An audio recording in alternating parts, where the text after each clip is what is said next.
Marcel Proust, du côté de chez Swann. Lu et enregistré par Charlotte Simonin.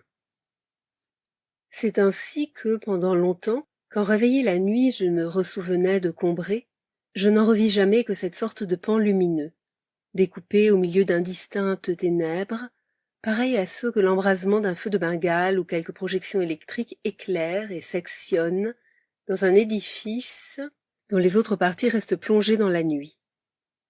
À la base assez large, le petit salon, la salle à manger, l'amorce de l'allée obscure par où arriverait M. Swann, l'auteur inconscient de mes tristesses, le vestibule où je m'acheminais vers la première marche de l'escalier, si cruel à monter, qui constituait à lui seul le tronc fort étroit de cette pyramide irrégulière.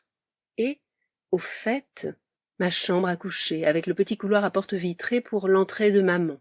En un mot, toujours vue à la même heure, isolée de tout ce qu'il pouvait y avoir autour, se détachant seule sur l'obscurité, le décor strictement nécessaire, comme celui qu'on voit indiqué en tête des vieilles pièces pour les représentations en province, au drame de mon déshabillage. Comme si Combray n'avait consisté qu'en 2 étages reliés par un mince escalier, et comme s'il n'y avait jamais été que 7 heures du soir. À vrai dire, j'aurais pu répondre à qui m'eût interrogé que Combray comprenait encore autre chose, et existait à d'autres heures. Mais, comme ce que je m'en serais rappelé m'eût été fourni seulement par la mémoire volontaire, la mémoire de l'intelligence, et comme les renseignements qu'elle donne sur le passé ne conservent rien de lui, je n'aurais jamais eu envie de songer à ce reste de Combray. Tout cela était en réalité mort pour moi. Mort à jamais? C'était possible. Il y a beaucoup de hasard en tout ceci, et un second hasard, celui de notre mort, souvent ne nous permet pas d'attendre longtemps les faveurs du premier. Je trouve très raisonnable la croyance celtique que les âmes de ceux que nous avons perdus sont captives, dans quelque être inférieur, dans une bête, un végétal, une chose inanimée, perdus en effet pour nous, jusqu'au jour, qui pour beaucoup ne vient jamais, où nous nous trouvons passés près de l'arbre, entrer en possession de l'objet qui est leur prison. Alors elles tressaillent, nous appellent, et sitôt que nous les avons reconnues, l'enchantement est brisé. Délivrées par nous, elles ont vaincu la mort et reviennent vivre avec nous. Il en est ainsi de notre passé. C'est peine perdue que nous cherchions à l'évoquer. Tous les efforts de notre intelligence sont inutiles. Il est caché hors de son domaine et de sa portée, en quelque objet matériel, en la sensation que nous donnerait cet objet matériel, que nous ne soupçonnons pas. Cet objet, il dépend du hasard que nous le rencontrions avant de mourir, ou que nous ne le rencontrions pas. Il y avait déjà bien des années que, de Combray, tout ce qui n'était pas le théâtre et le drame de mon coucher n'existait plus pour moi. Quand un jour d'hiver, comme je rentrais à la maison, ma mère, voyant que j'avais froid, me proposa de me faire prendre, contre mon habitude, un peu de thé. Je refusai d'abord, et je ne sais pourquoi, me ravisai.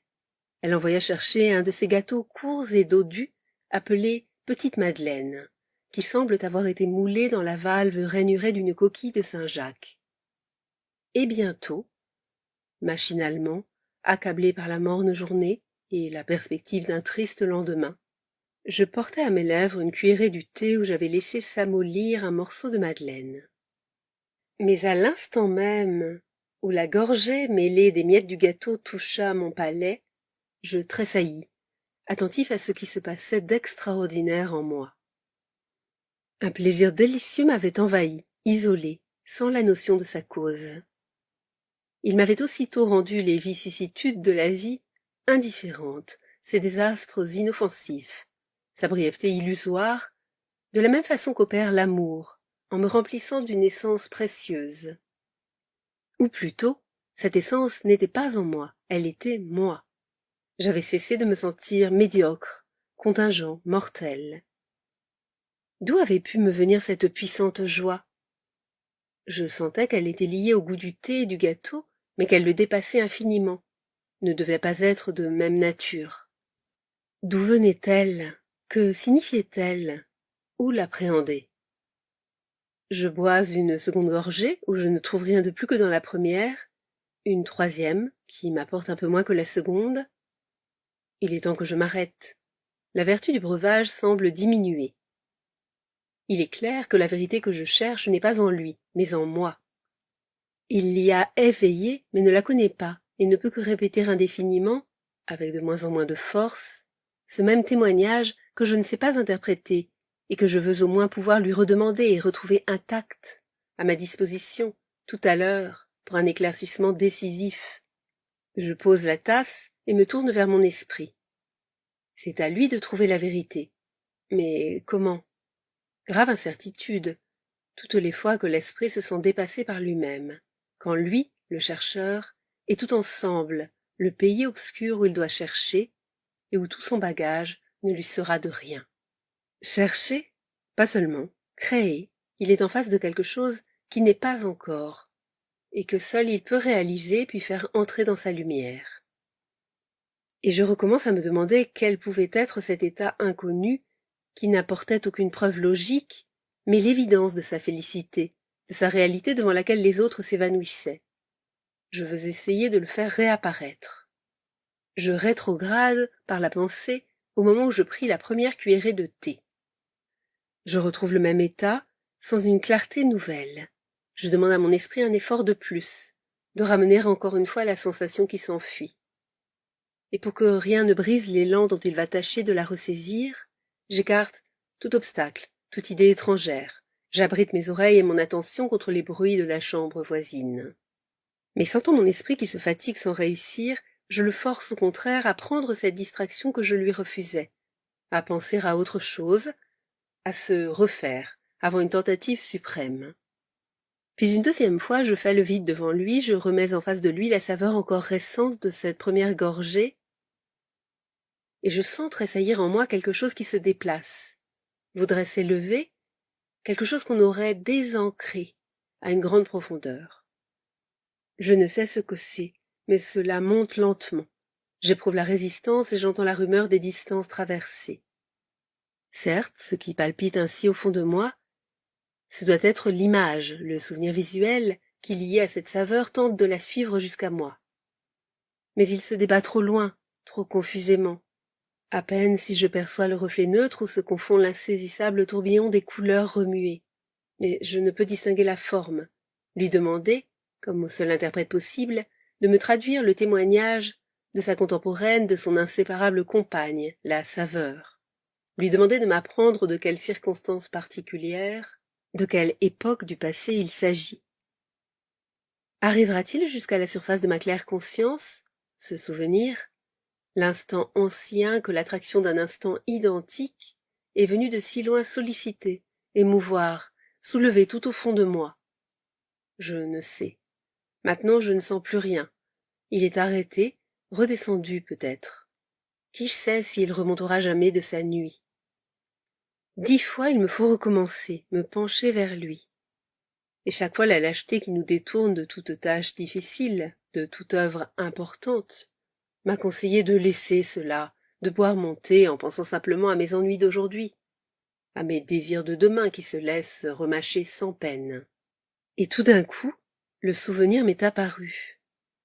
Ce goût, c'était celui du petit morceau de madeleine que le dimanche matin à Combray, parce que ce jour-là je ne sortais pas avant l'heure de la messe. Quand j'allais lui dire bonjour dans sa chambre, ma tante Léonie m'offrait, après l'avoir trempée dans son infusion de thé ou de tilleul. La vue de la petite Madeleine ne m'avait rien rappelé avant que je n'y eusse goûté. Peut-être parce que, en ayant souvent aperçu depuis, sans en manger, sur les tablettes des pâtissiers, leur image avait quitté ces jours de Combray pour se lier à d'autres, plus récents. Peut-être parce que de ces souvenirs abandonnés si longtemps hors de la mémoire, rien ne survivait, tout s'était désagrégé. Les formes, et celles aussi du petit coquillage de pâtisserie si grassement sensuel, sous son plissage sévère et dévot, s'étaient abolies, ou ensommeillées, avaient perdu la force d'expansion qui leur eût permis de rejoindre la conscience. Mais quand, d'un passé ancien rien ne subsiste, après la mort des êtres, après la destruction des choses, seule, plus frêle mais plus vivace, plus immatérielle, plus persistante, plus fidèle, l'odeur et la saveur restent encore longtemps. comme des âmes, à se rappeler, à attendre, à espérer, sur la ruine de tout le reste, à porter sans fléchir, sur leurs gouttelettes presque impalpables, l'édifice immense du souvenir.